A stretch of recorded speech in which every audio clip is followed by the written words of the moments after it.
warahmatullahi wabarakatuh.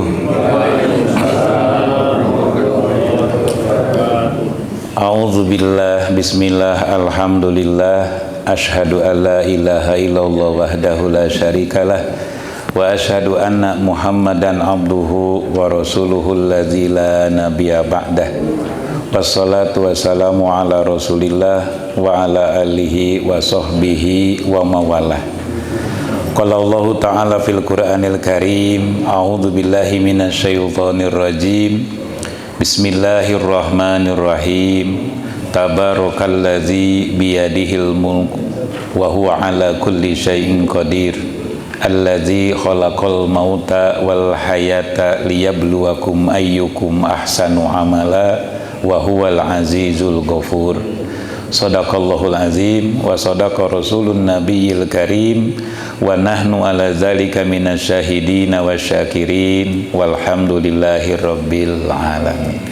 Alhamdulillah, segala puji bagi Allah, rahmat dan salam semoga Allah limpahkan kepada junjungan kita, Nabi teladan kita, Nabi Muhammad sallallahu alaihi wasallam beserta keluarga dan para sahabat dan para pengikut hingga umat, dan semoga kita termasuk di dalamnya, amin ya rabbal alamin.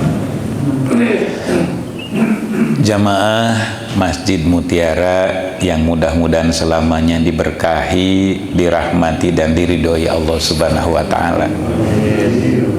Kita semua tentu sepakat dan hampir sama ingin hidup bahagia, bukan hanya di dunia tapi nanti walaupun sudah memasuki alam akhirat.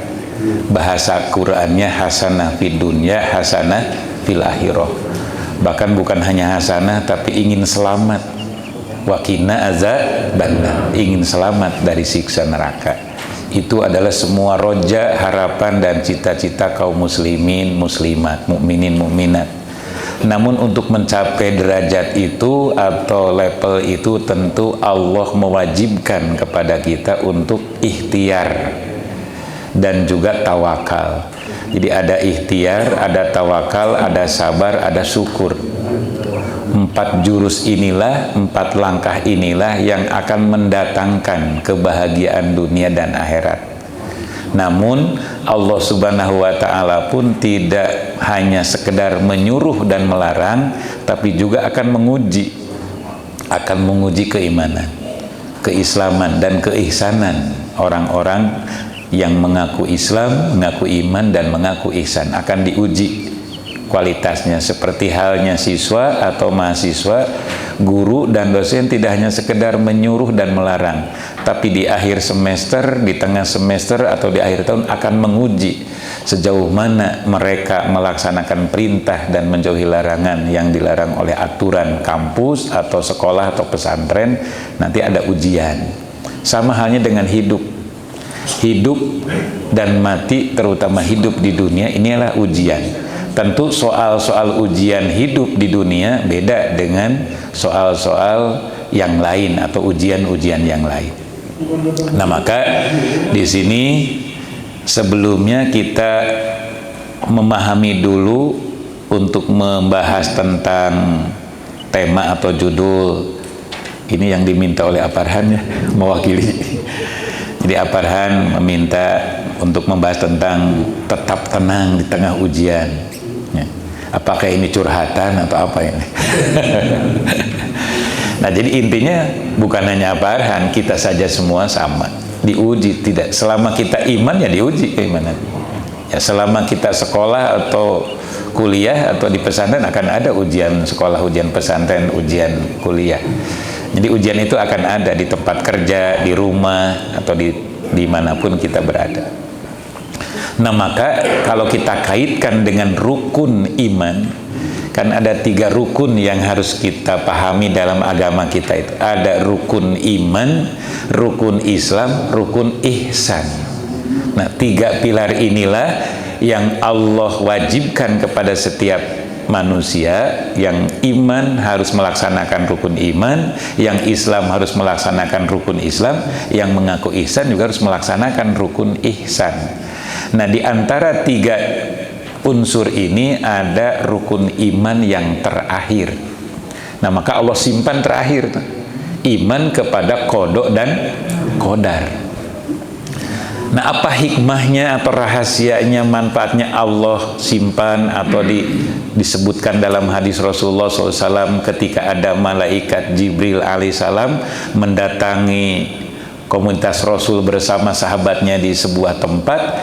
Rasulullah kedatangan malaikat Jibril alaihissalam dengan menyerupai seseorang yang sangat tampan dan berpakaian serba putih mendatangi Nabi yang sedang berkumpul, lalu bertanya. Yang ditanyakan yaitu 4. Pertama bertanya tentang Islam, yang kedua tentang iman, ketiga tentang ihsan, yang keempatnya tentang kiamat.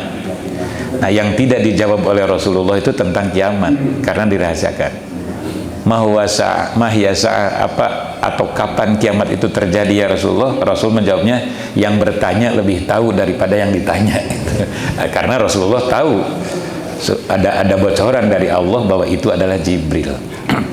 Dan Jibril bertanya kepada Nabi bukan tidak tahu, tapi ingin memberikan pembelajaran agar yang bertanya dan yang ditanya ada saling tanya jawab, dan pertanyaan serta jawabannya didengar oleh jamaah yang hadir pada saat akhirnya sampailah kepada kita berita itu bahwa rukun Islam ada 5, rukun iman ada 6, rukun ihsan ada 1.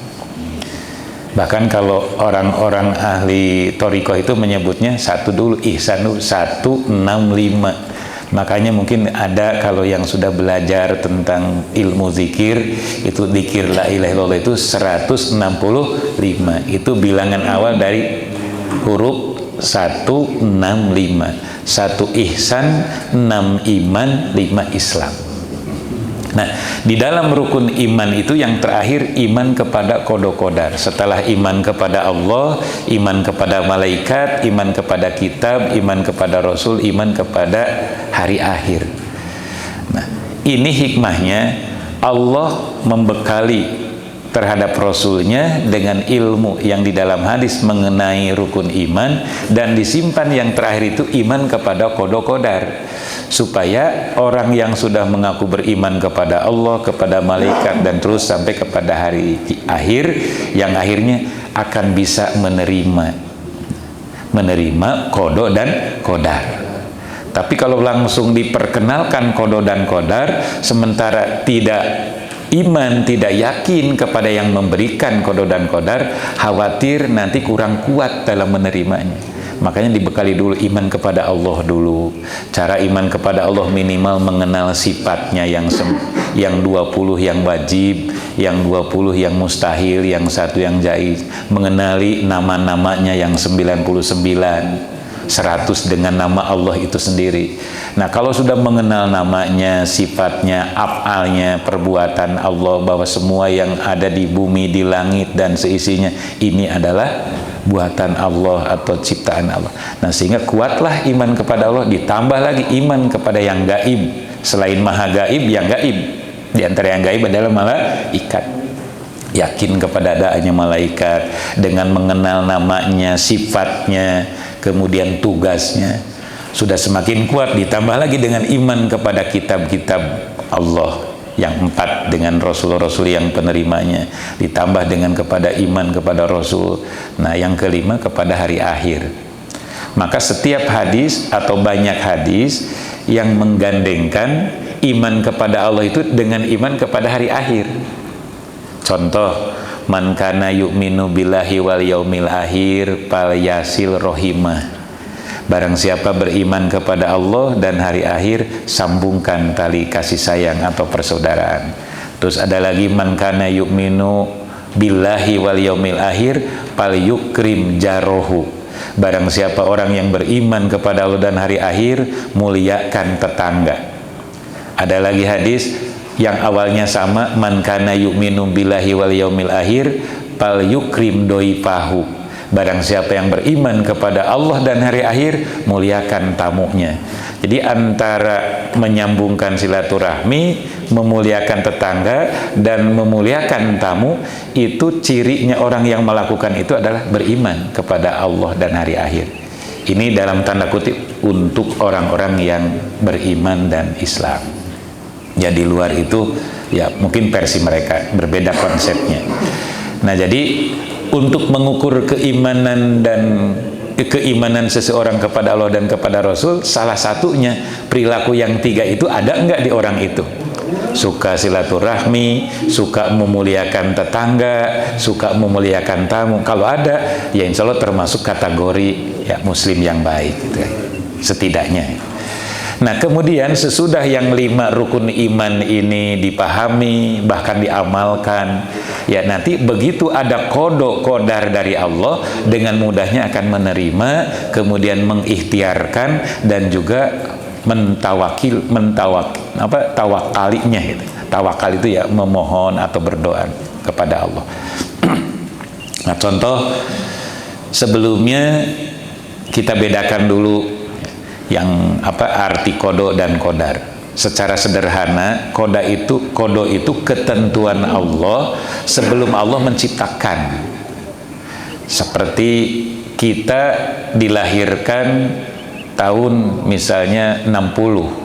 Nah, jauh sebelum tahun 60 Allah sudah mengkodok kita bahwa kita akan terlahir dari pasangan ini, kita terlahir akan di kota ini, dan umur kita akan sekian tahun, bahkan karir kita akan, itu sudah ada. Namanya alam ajali. Jadi Allah menentukan itu di alam ajali. Nah, sesudah di alam ajali, lalu ketentuan-ketentuan Allah yang sudah direncanakan oleh Allah itu dimasukkan atau diturunkan ke alam arwah, ke alam ruh. Arwah itu jamak dari ruh. Nah, di alam arwah itu ya, ruh-ruh yang ada di alam arwah itu ditanya oleh, sudah bisa komunikasi dengan Allah, ditanya oleh Allah, alastu birobbikum, apakah aku ini Tuhan kalian? Qalu, ruh itu semua menjawab, tidak ada terkecuali. Ruh-ruh yang direncanakan atau dikodok akan dimasukkan ke alam arham atau rahim, itu menjawab semuanya. Qalu bala syahidna. Mereka menjawab, mereka itu ruh-ruh yang ada di arwah. Bala itu bahasa kitanya benar. Syahidna, kami menyaksikan bahwa engkau adalah Tuhan kami. Nah, barulah di situ dari alam arwah dimasukkan satu persatu sesuai dengan rencana Allah kepada rahim atau arham, kepada alam rahim, yaitu kepada rahim ibu yang sedang hamil usia 4 bulan. Jadi masa kehamilan 4 bulan dimasukkan ruh-ruh itu sesuai rencana Allah. Nah, itulah disebut qada. Nah, maka ketika memasukkan ruh ke alam arham, sekaligus Allah menetapkan 4 kalimat. 4 kalimat itu 4 ketetapan. Saur sepuh manaon teh? Mana? Jodoh, pati, bagja, cilaka. Eta teh hadisnya. Jadi jodoh di situ artinya pasangan. Baik pasangan hidup, pasangan pekerjaan, termasuk ya pasangan penyakit dan obatnya. Itu sudah ada orang ini mah yang sakit kepala teh pasangan obatnya obat ini, benten deui sareng nu ieu mah upami nyeri mastaka teh didagorkeun ge cager. Beda-beda. Jadi masing-masing itu sudah dipasang-pasangkan oleh Allah. Ya. Termasuk alam ini sudah dipasangkan, panas, dingin, siang, malam, gelap, terang, musim hujan, musim itu sudah pasangan-pasangan. Nah, itu jodohnya disebut bahasa orang tua kita menjodoh. Pati itu ya umurnya sudah ditentukan. Umurnya sudah, apakah ini nanti akan berumur sekian tahun. Makanya tidak ada istilah obat panjang umur. Ya kalau doa ada, itu mah, tapi kan tidak pasti. Dengan doa ingin panjang umur, apakah dipanjangkan atau ditetapkan atau malah dipendekkan? Ya itu rahasia Allah. Hanya boleh kita minta panjang umur, boleh, tapi umur itu sudah ditetapkan di alam ajali, akan sekian tahun. Nah, yang ketiganya adalah jodoh, pati, bagja. Bagja itu kesenangan, kebahagiaan, kesuksesan, keberhasilan, ya itu sudah ditetapkan. Orang ini nanti akan bahagia di hari anu, akan senang di hari anu, akan sukses ketika sudah usia sekian, itu sudah ditetapkan. Dan kemudian yang terakhir cilaka di situ ya bentuk musibah, bentuk kecelakaan, kesulitan, kesusahan, kegagalan, itu sudah ditetapkan. Nah makanya dari kodo itu kalau sudah terbukti namanya kodar. Jadi kodar itu bukti dari kodo. Kalau kodo rencana Allah, kalau kodar itu ukuran yang sudah diperlihatkan atau ditampakkan kepada makhluk atau kepada manusia. Nah makanya kodar Allah itu sering kita menyebutnya takdir. Nah oleh ulama ahli tauhid, ahli akidah, takdir dibagi dua untuk mudah memahaminya. Ada takdir mubrom atau mubarrom, ada takdir mu'alaq. Nah, takdir mubrom atau kodar mubrom artinya takdir yang tidak bisa diusahakan atau tidak bisa direkayasa manusia, itu takdir mubrom. Ya dari 4 tadi diantaranya ya tadi umur dan apa tadi jodoh. Nah kalau bagja cilaka itu masuk ke takdir mu'alaq, mu'alaq itu berkaitan dengan ikhtiar dan tawakalnya manusia, termasuk sabar dan syukurnya manusia. Makanya ada ayat tentang sabar, ada ayat tentang syukur, ada ayat tentang ikhtiar, ada ayat tentang tawakal.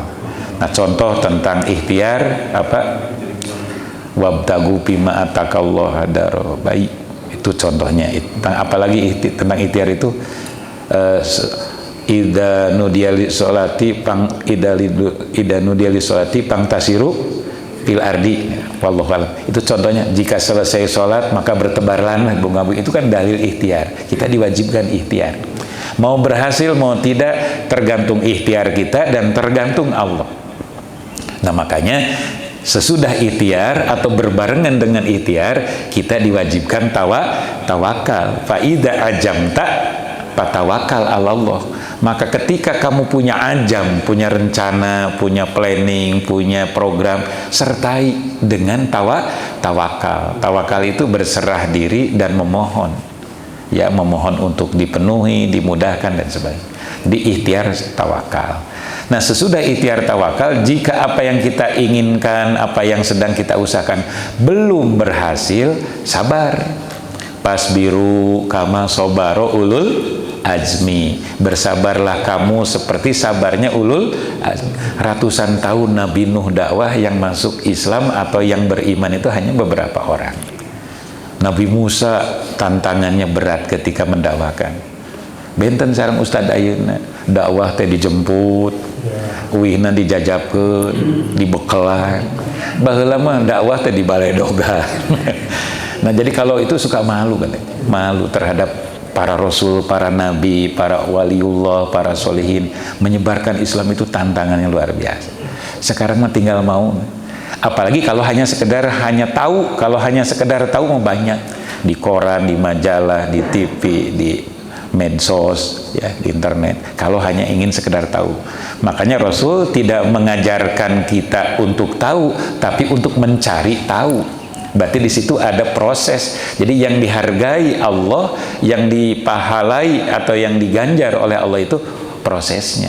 Jadi bukan taunya. Berangkatnya ke tempat ilmu, hati ikhlasnya mencari ilmu, pikiran ridho atau pikiran jernih ketika menuntut ilmu. Nah, itu yang diberikan pahalanya.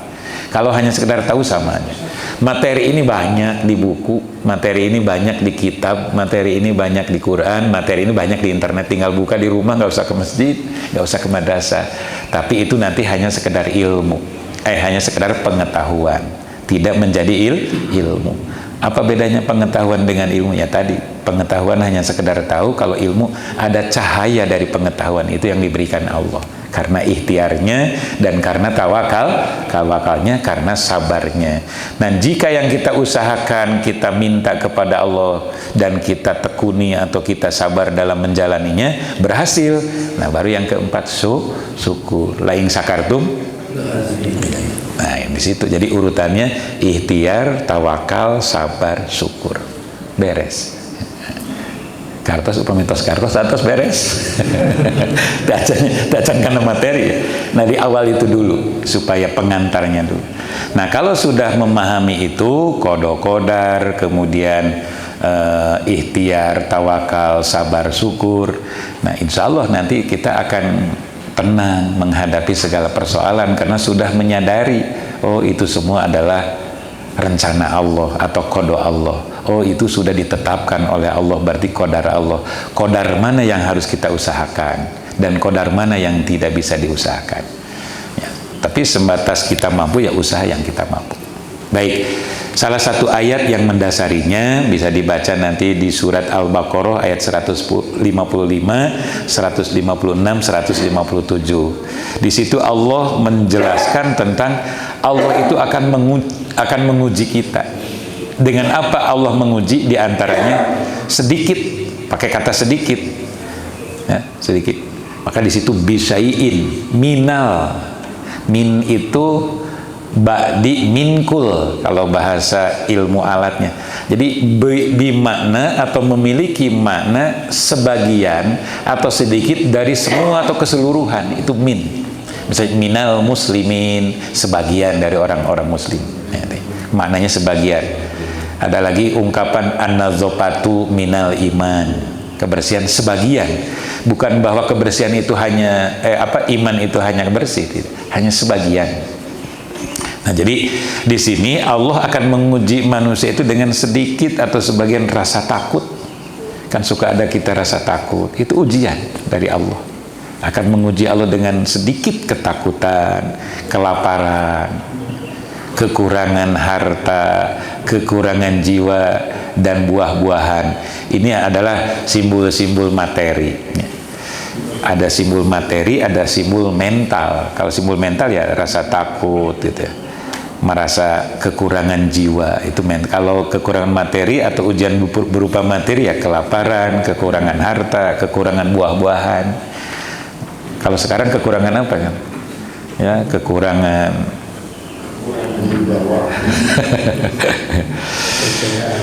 kekurangan kepercayaan, kurang amanah, banyak. Itu ujian semuanya. Kalau kita tafakuri, kita pikirkan dengan hati yang jernih, dengan pikiran yang bersih, itu ujian banyak diuji sekali manusia. Banyak ujian. Kenapa? Ya nanti ada. Karena iman. Karena iman.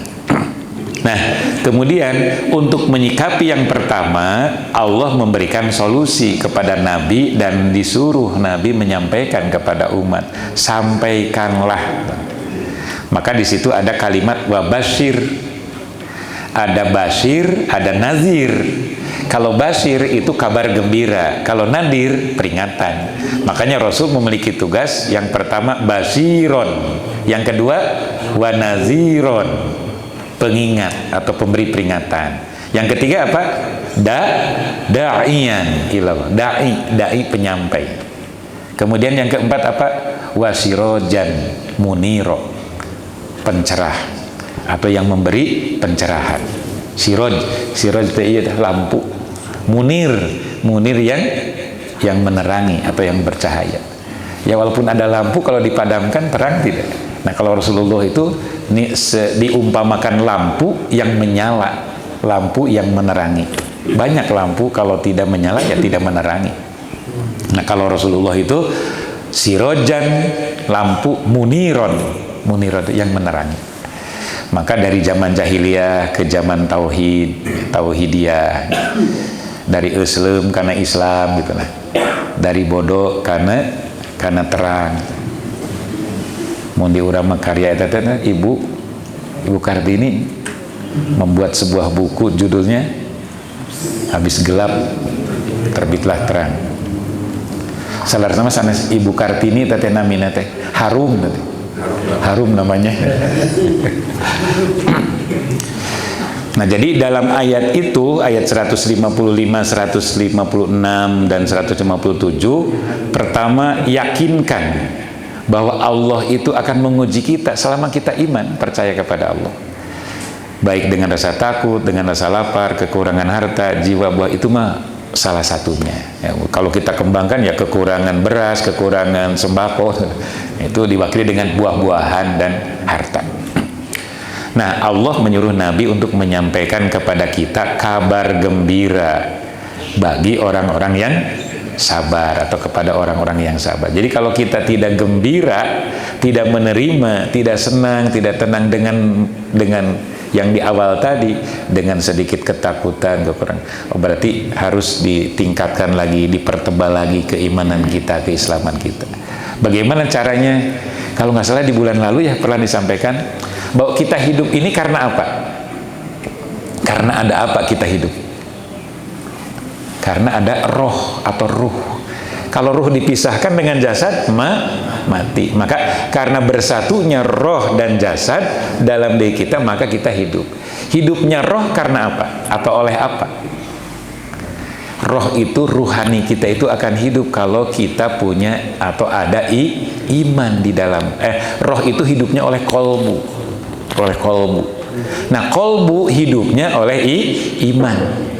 Iman hidupnya oleh ilmu. Ilmu hidupnya oleh amal. Amal hidupnya oleh ikhlas. Ikhlas akan kuat kalau disertai dengan sabar dan syukur. Nah, jadi itu tidak bisa dipisahkan satu sama lain.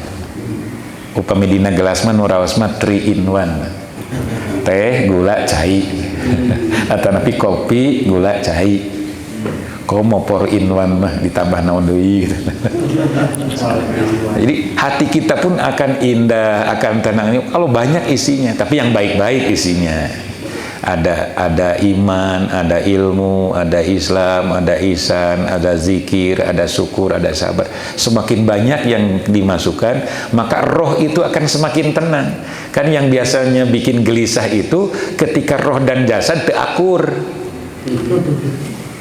Anggap lamun dua unsur itu, ketika suami dan istri terakur di rumah moal nyaman. Ketika anak dan orang tua terakur moal nyaman.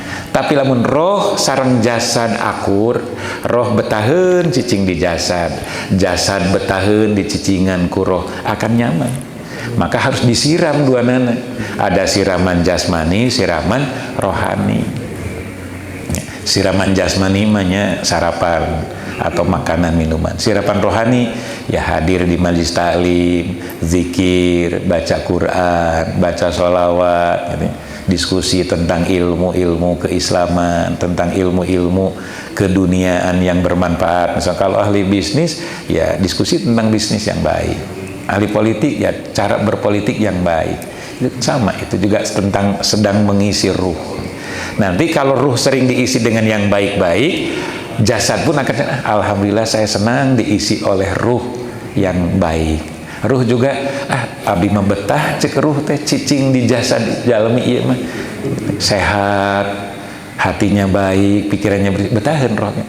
Alimun keluar, kecuali lama dicabut ku malaikat Ijroil, baik keluar. Tak can dicabut mah betaheun.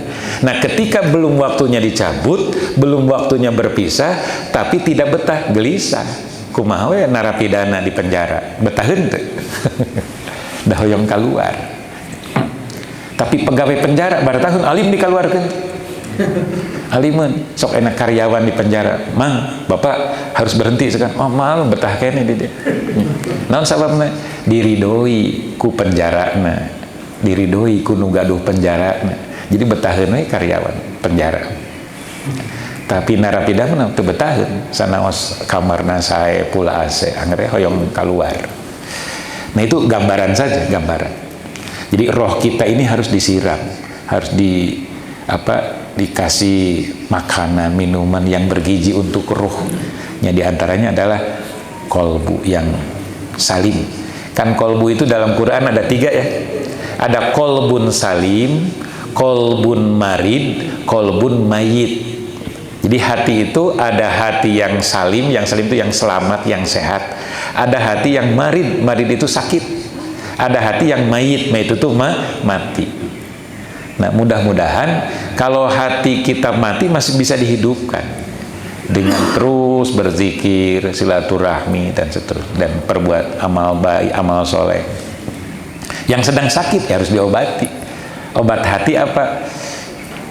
Sering disampaikan obat hati ayat sabaraha? Ayat 5 tuh dina lagunya. Tapi hadis tombo ati ono 5 perkarane, kaping pisan maca Quran lan maknane. Jadi maca Quran dengan maknanya. Yang kedua, wong kang soleh kumpulono, berkumpul sering dengan anak-anak yang soleh, orang tua yang soleh, saudara yang soleh, sarang pas soleh, mang soleh, sering ngariung. Karena sekali-kalinya tersirami, ya, terobati. Yang ketiga, kudu weteng ingkang luwe, ya harus mengosongkan perut, ya seminggu sekali puasa sunnah atau sebulan sekali puasa sunnah, itu mengobati hati. Yang keempat, dikir wengi lakonono, dikir wengi ingkang suwe. Jadi berdikir ketika malam hening, ya jam 2, jam 3, bari nonton bola. Eta di palih kaler di Sukajaya. Pan tadi teh main bolanya jam 4 kan. Jam 3:30 abi ka masjid teh. Tos harurung eta teh TV teh katingali. Abi ka masjid teh jam 3:30, jam 3 kadang 3:30 tos harurung TV. Ta upami anu jam 2 tah hurung jam 2. Pas adzan maghrib, nah parareum. Adzan subuh. Itu sabios. Boleh, itu kan untuk menghibur jasmani kita. Mata kita perlu hiburan, telinga kita juga perlu hiburan, tangan kita perlu hiburan, kaki kita. Tapi kan hati juga perlu hiburan. Dihibur hati juga. Jangan tidak adil, kan nanti akan menuntut. Kullu hakin hakun. Kullu hakin dihakun. Jadi setiap perkara itu butuh hak, ada haknya. Hak mata, hak kaki, hak tangan, hak hati, hak akal, itu ada haknya. Sapatu wae aya hak mah. Kau leh urang. Nah, jadi hati kita perlu diisi. Jangan sampai hati yang mati dibiarkan, teu dimandian, teu dibungkus, teu dikuburkeun, teu disalatkeun. Pan hati juga perlu dimandian, perlu dibungkus, perlu disalatkeun, perlu dikubur, nu mati. Kuburkan hati dari kekufuran, kuburkan hati dari ketidaksabaran. Kemudian hati yang sakit harus diobati. Hati yang yang salim, yang selamat, yang sehat harus dipelihara. Jaga kesehatan hati. Jangan sampai hati yang sudah bersih dikotori. Pan laguna, jagalah hati. Eta mah kada kaaging. Mangga. Selanjutnya di ayat 1 dan 2 surat Al-Mulku sering kita baca. Bahkan Rasulullah menganjurkan sebelum tidur atau di waktu malam bacalah surat Al-Mulku agar kelak di alam kubur kita dibebaskan dari siksa. Tapi sanes maca Al-Mulku we kun da itu salat ge. Eta mah sami sareng dibedak teu mandi, di dasi teu di calana. Maca surat Al-Mulku we hayang salamet di alam kubur tapi teu salat, teu puasa Ramadan. Jadi itu adalah amalan tambahan. Perbanyak atau biasakan seminggu sekali baca surat Al-Kahfi. Kalau Rasulullah itu biasanya baca surat Al-Kahfi itu di pagi hari setiap hari Jumat, baca surat Al-Kahfi, baca surat Al-Mulku, Al-Waqi'ah. Itu surat, bukan berarti surat yang lain tidak, tapi surat-surat itulah mengandung atau banyak di dalamnya peringatan-peringatan dari Allah. Bahkan Rasulullah secara khusus dalam hadisnya, Iqra'u Yasin limautikum atau inda mautikum, bacalah surat Yasin ketika kematianmu. Artinya bahwa jika ada orang mati dibacakan Yasin itu karena di Yasin itu banyak peringatan-peringatan, ada kaitan nasihat-nasihat dari Al-Quran itu yang berhubungan dengan kematian. Nah, orang yang beriman harus meyakini bahwa ujian adalah bagian dari perjalanan hidup yang sudah disesuaikan dengan kemampuan. Ingat ayatnya ada apa? La yukallifullahu nafsan illa wus'aha. Di artinya wallahu alam kurang lebih la yukallifu, tidak akan membebani Allah nafsan terhadap seseorang illa kecuali wus'aha, disesuaikan dengan kemampuannya. Jadi kita harus bersyukur kalau kita ujiannya berat, oh berarti Allah itu sedang menguji keimanan yang bahkan kalau kita amati ya, nggak tahu sama atau tidak. Kalau kita merencanakan ingin merubah atau ingin melakukan sesuatu perubahan, Allah akan menguji itu dengan itu. Aku tanya, contoh ini saya pengalaman gitu. Engke mah moal nyarekan budak poe ieu mah di sakola teh. Dan di poe enjingna teh aya budak picarekeun. Eta ujianna teh gitu. Besok mah saya tidak akan marah-marah misalnya, atau saya tidak akan mengatakan ini. Tapi pas di hari itu diujinya oleh Allah itu suka ada. Atau bapak-bapak misalnya teh ngarencanakeun di rumah engke mah moal ngaheureuyan istri batur di kantor engke teh aya geura nu ngadeukeut.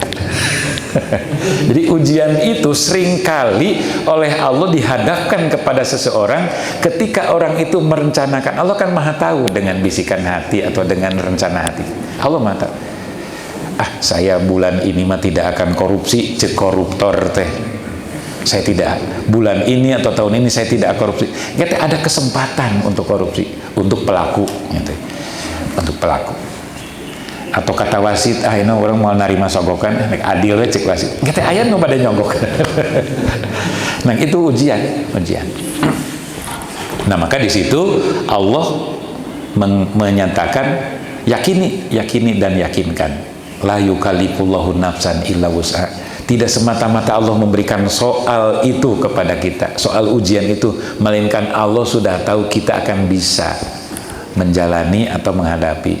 Yang jadi persoalan kembali ke awal tadi, sejauh mana ikhtiarnya, sejauh mana tawakalnya, sejauh mana sabar dan syukurnya. Itu yang membedakan. Kalau kemampuan ada, tapi kan manusia itu tidak setiap yang mampu mau. Beda dengan Allah. Kalau Allah itu qadirun kaunuhu qadiron. Jadi Allah itu maha kuasa dan Allah itu bisa membuktikan kekuasaannya. Allah itu berkehendak kaunu kudrot dan kaunuhu muridan. Allah itu berkehendak dan bisa membuktikan kehendak. Kalau kita kan tidak semuanya dan tidak selamanya. Kalau ditanya misalnya kita mampu nggak hari ini bersedekah 50.000 atau 100.000? Saya yakin banyak yang mampu. Tapi sudahkah kita sedekah hari ini 100.000? Tidak semuanya. Berarti ada orang yang mampu tapi tidak mau. Ada orang yang mau tapi tidak mampu. Mun boga duit hayang mere tapi dah teu boga duit. Dalam mun abdi gaduh mobil 100 tatangga rek diberehi jewa. Kumaha tuh abdi ngalamun deui we. Jadi kadang kita mampu tapi tidak mau, ada yang mau tapi tidak mampu. Kalau Allah mau, Allah mampu. Kalau Allah mampu atau berkehendak, Allah menghendaki, pasti Allah membuktikan kehendaknya. Nah itu bedanya makhluk dengan khalik. Nah maka yakini bahwa semua ujian itu dari Allah dan kita sudah dibekali alat untuk atau fasilitas untuk menghadapi ujian itu. Menurut Imam Ghazali, ini pendapat ulama, salah seorang ulama, Imam Ghazali yang sudah terkenal sebagai Hujjatul Islam, orang yang termasuk pemikir dalam memahami Quran, hadis dan konsep-konsep Islam. Kehidupan dunia ini sempat sebagai tempat bekerja dan mencari penghidupan, bukanlah tujuan akhir. Berarti tujuan akhir kita itu bukan bekerja dan hanya mencari kehidupan dunia. Tujuan akhir itu adalah kehidupan akhirat. Tetapi kita tidak boleh melupakan kehidupan dunia. Ini kan Quran, bukan konsep Imam Ghazali sebenarnya, Quran. Wabtaghi fima ataka darul akhirah wala tansa nasibaka minad dunya. Kejarlah, carilah kebahagiaan atau kehidupan akhirat, tapi jangan kau lupakan bagianmu hidup di dunia. Maka terlahirlah teori konsep Imam Ghazali, manusia terbagi tiga. Ada manusia yang menjadikan dunia sebagai tujuan, satu. Ada yang manusia menjadikan akhirat tujuan, kedua. Yang ketiganya, yang tadi, ada orang yang menjadikan akhirat sebagai tujuan, tapi tetap menjalani kehidupan dan mengikhtiarkan kehidupan di dunia. Nah, yang bagus itu yang ketiga. Yang ketiga. Jadi yang konsep tadi itu wabtagi bima ataka darul akhirah wala tansa nasibaka minad dunya. Nah, untuk menyikapi ujian-ujian itu ya, kita mengambil dari Quran, hadis dan konsep atau pendapat para ulama, ya paling tidak atau setidaknya di sini ada 3, nanti bisa dikembangkan oleh Bapak dan Ibu. Hanya 5 garis besarnya saja. Yang pertama, kekuatan sabar yang tak terbatas sebagaimana ayat tadi, surat 155 surat Al-Baqarah, kemudian surat Al-Mulk ayat 1 dan 2. Itu Allah mengajarkan dan menganjurkan, bahkan memerintahkan kita untuk bersabar. Sabar teh naon atunya bahasa orangnya? Sabar teh bisa menerima atau bisa menahan diri, diartikan secara sederhana. Kekuatan sabar itulah yang akan bisa menenangkan ketika kita sedang gelisah, yang dapat menerima ketika hati dan pikiran kita menolak sesuatu. Itu dengan sabar itu akan terjadi, akan ada datang solusinya. Maka di sini dari apa saja kita harus bersabar, ulama membagi sabar 3 tingkatan. Yang pertama, sabar dalam menjalani ketaatan. Sabar dalam sholat, sabar dalam puasa, sabar dalam zakat, sabar dalam bekerja, salam dalam berumroh atau berhaji. Karena kalau tidak disertai sabar, akan timbul nanti penyakit-penyakit dari ibadah, dalam ibadah itu. Contohnya, kalau kita tidak sabar sesudah sodakoh, inginnya apa? Ingin apa biasanya kalau sesudah sodakoh? Wala tabtilu sodakotikum bil manni wal ada. 2 penyakit sodakoh itu. Janganlah kau batalkan sodakohmu bil manni, dengan menyebut-nyebut, atau bahasa kitanya ingin mendapatkan pujian, sanjungan dan sebagainya. Harus tahan, jangan sampai batal sodakoh kita dengan itu. Yang keduanya adalah wal ada, dengan menyakiti, menyinggung perasaan hati si penerima. Jaga, jangan sampai si penerima itu malu, sakit hati. Rajin di pasien artos, tah artos mana emang untuk diberi ke orang, jangan mau dahar. Jadi dengan merendahkan, menghinakan orang yang diberi, apalagi caranya dengan tidak sopan. Ngasih sodakoh dialungkeun, atau buka mau dibaledogeun. Sok aya si jalan nyieunkeun sumbangan, urang teh masihan artos logam ribuan dialungkeun, totorolongan diudag, bus kasusukan jadi teu beunang. Nyampekeun batur, nyusahkeun batur, bari saeutik merena. Saya nama liren heula, ya walaupun tidak berhenti, yang sekiranya mereka tidak tersinggung. Kecuali mun sok disuhunkeun, ya, lemparkan saja. Nyata boleh dogeun udah dititah. Baik. Yang kedua, sabar dalam menjauhi larangan. Misalnya kita tidak berjudi, kita tidak mabok-mabokan, kita tidak mencuri, kita tidak membohongi istri, kita tidak membohongi suami. Itu pun sama, harus disertai dengan sabar. Kalau tidak, nanti batal. Alhamdulillah ada abdi mah di kantor tara korupsi, teu kudu dibeja-beja. Alhamdulillah abdi mah tara pulang paling. Alhamdulillah abdi mah jujur, nya ngawitana mah alhamdulillah, tapi ujung-ujungnya ada sedikit harapan dalam hatinya mendapatkan sanjungan atau pujian dari orang yang diajak bicara. Tahan, sabar dalam menjauhi larangan. Dan yang ketiga adalah kaitan dengan judul ini, sabar dalam menghadapi takdir yang pahit atau yang sering kita menyebutnya musibah. Apa dalam ayat Qur'annya? Idza asobathum musibah qalu inna lillahi wa inna ilaihi raji'un. Ini ada kan di ayat 156 surat Al-Baqarah. Nah, untuk lebih meyakinkan lagi bahwa yakini ujian hidup itu adalah bukti cinta Allah terhadap hambanya. Ya, setidaknya kita kaitkan cinta kita kepada anak. Ketika anak berbuat salah atau berbuat dosa, lalu kita memarahi atau menegurnya, itu tanda cinta atau tanda benci? Cinta. Cinta kepada anak supaya anak tidak melakukan hal yang salah selanjutnya, supaya berhenti saat itu saja dan tidak melakukan kembali. Makanya awas, jangan sekali-kali melakukan ini.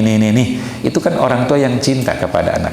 Kalau tidak cinta, justru dengan membiarkan anak salah, istri salah, suami salah, itu justru tidak cinta.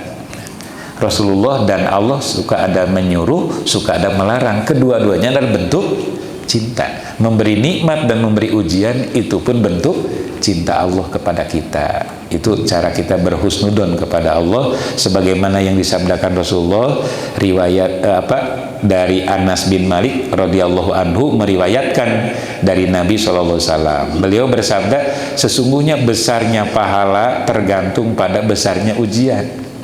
Artinya ujiannya besar, kesabarannya kuat, insya Allah keriduan dalam menerimanya ada, maka semakin besar pahalanya. Dan jika Allah mencintai suatu kaum atau seseorang atau beberapa orang, dia pasti menguji mereka. Misalnya keluarga sakinah. Keluarga sakinah itu artinya keluarga yang tenang, tentram. Itu ujiannya berat. Akan diuji suaminya di luar rumah, akan diuji istrinya di dalam rumah, akan diuji anak-anaknya di jalan atau di mana, di tempat-tempat belajar atau tempat bekerja, tempat bermain. Itu berat ujian. Nah, ketika mereka kompak melawan, menghadapi ujian dengan sabar, dengan syukur, dengan tawakal, dengan ikhtiar. Nah, begitu kumpul lagi di rumah, sakinah. Sakinah itu bahasa orang nyata. Naon atunya? Nya sakinah sukun kalau dalam tanda baca Quran itu sukun itu kan mati itu ya cicing gitu. Sakinah damai, tentram. Nah, siapa yang ridho maka baginya keridoan Allah. Artinya ridho di situ menerima, maka Allah akan meridhoinya. Dan siapa yang murka artinya menolak, tidak menerima ketika diuji oleh Allah dengan musibah, dengan penyakit, kegagalan dan kesulitan, kesempitan, maka baginya kemurkaan Allah. Jadi artinya Allah tidak ridho. Lawan dari tidak ridho ya murka. Diriwayatkan oleh Imam Tirmidzi dan Imam Ibnu Majah. Dan yang terakhir adalah minta tolong kepada Allah dengan sabar dan sholat. Nah, maka di sini Allah dengan kata yang indah, dengan kalimat yang baik, menyebutkannya dua kata sebagai solusinya. Wasta'inu bisobri washolah. Ikhtiar sehebat apapun, doa sepanjang apapun, itu tetap kita kembalikan kepada Allah dengan sikap sabar menerima atau menahan diri, dan sikap sholat atau melakukan pendekatan dengan sholat. Nah, maka di sini Allah menjelaskan wa innaha lakabiratun. Allah juga sudah menyatakan berat sholat, berat, sabar itu berat, sholat itu berat, illa alal khosiin, kecuali bagi orang-orang yang khusyuk. Khusyuk teh naon atunya bahasa kita. Jadi menghadirkan, kalau sedang sholat, menghadirkan hati dan pikiran kepada Allah, fokus bahwa kita sedang sholat. Kalau kita khusyuk dalam bekerja, ya kita hadirkan hati, pikiran, dan niat kita karena Allah, kita sedang melakukan aktivitas yang diperintah Allah. Karena mencari rezeki yang halal itu bagian dari jihad. Untuk menafkahi keluarga itu adalah wajib. Maka bekerjanya kita adalah ibadah. Jadi khusyuk itu bukan hanya sholat sebenarnya. Pancokan meni khusyuk ngobrol, meni khusyuk eta kana HP di sauran teu nyarios, teu nembalan, khusyuk. Fokus deh. Nah, makanya ya caranya khusyuk itu kalau dalam sholat ini, khusus dalam sholat. Bagaimana supaya khusyuk dalam sholat? Satu, persiapan. Persiapan itu ya mulai dari pakaian yang bersih dan suci, badan yang bersih dan suci, tempat sholat bersih dan suci, kita sholat di awal waktu, apalagi berjamaah, itu kan upaya dalam persiapan sholat untuk mengarah ke khusyuk. Kan beda sholat dengan baju yang basah dengan keringat, sholat ketika kita belum mandi dulu, dengan sholat yang pakaiannya bersih dan sudah mandi, itu beda. Nah, itu kan upaya, usaha. Memang khusyuk itu urusan hese, tapi kan bisa diusahakan. Kemudian memahami bacaan sholat, itu membantu kehusuan. Takbiratul ihram teh apa? Allahu Akbar. Allahu Akbar teh apa artinya? Maknanya. Nah, maka ketika kita tahu arti, minimal ketika kita mengucapkan Allahu Akbar, kita menganggap Allah itu yang maha besar, yang lain kecil. Nah, kemudian ruku, memahami makna ruku. Ruku itu apa? Menghormati Allah. Menghormati Allah harus beda dengan menghormati yang lain. Kalau menghormati yang lain cukup mengangguk. Kalau menghormati Allah itu harus posisinya ruku. Harus dibedakan. Ulah eleh ku orang Jepang. Orang Jepang mah langkung ti ruku. Yang katanya hormat kajal orang mah ulah. Orang mah wajar lah, kepada manusia mah wajar. Jangan berlebihan. Kemudian memahami memahami gerakan bacaan dan juga fokus pandangan. Jadi makanya kalau di pesantren itu jarang masjid-masjid itu ada tulisan di depan. Ya, di sini juga nggak ada. Kalaupun ada, jangan kira-kira sejajar dengan orang yang paling depan. Jadi ulah dihandap gitu. Atau kalaupun ada tulisan, kita sholat di tempat tulisan, itu fokuskan pandangan ke tempat sujud kita. Tekangi ngau maca kaos batur, tulisannya no Persib no. Makanya jangan memakai pakaian yang bertulisan di belakang. Kalau sholat di payun bisa dibaca kuno di pengker. Mendingan kalau bacaannya bagus tulisan rupa-rupa teh baru. Nah, itu mengganggu kan. Itu ya. Kemudian berdoa dengan hikmat ketika bacaan sholat, sesudah sholat. Dan yang paling penting ini rukun itu wajib tumaninah. Jadi dina sholat wajib tumaninah tenang ketika ruku, tenang ketika sujud, tenang ketika duduk antara dua sujud, dan tenang ketika duduk tahiyat akhir. Itu kan di situ diwajibkan itu mah tenang, diwajibkan tumaninah. Nah, itu saja barangkali pokok-pokok atau poin-poin yang berkaitan dengan kita harus sabar menerima ujian, dan cara kita mengaplikasikan sabar itu harus seperti apa? Ya kita kaji bacaan-bacaan Quran atau konsep-konsep Rasul dalam hadis. Insya Allah di situ banyak solusi-solusi dari Rasul, dari ulama-ulama tentang bagaimana menghadapi persoalan. Wallahu a'lam. Terima kasih atas segala perhatiannya dan mohon maaf kalau ada kehilapan. Dan sebelum ditutup, barangkali ada yang mau disampaikan atau ditanyakan? Atau sudah habis waktunya?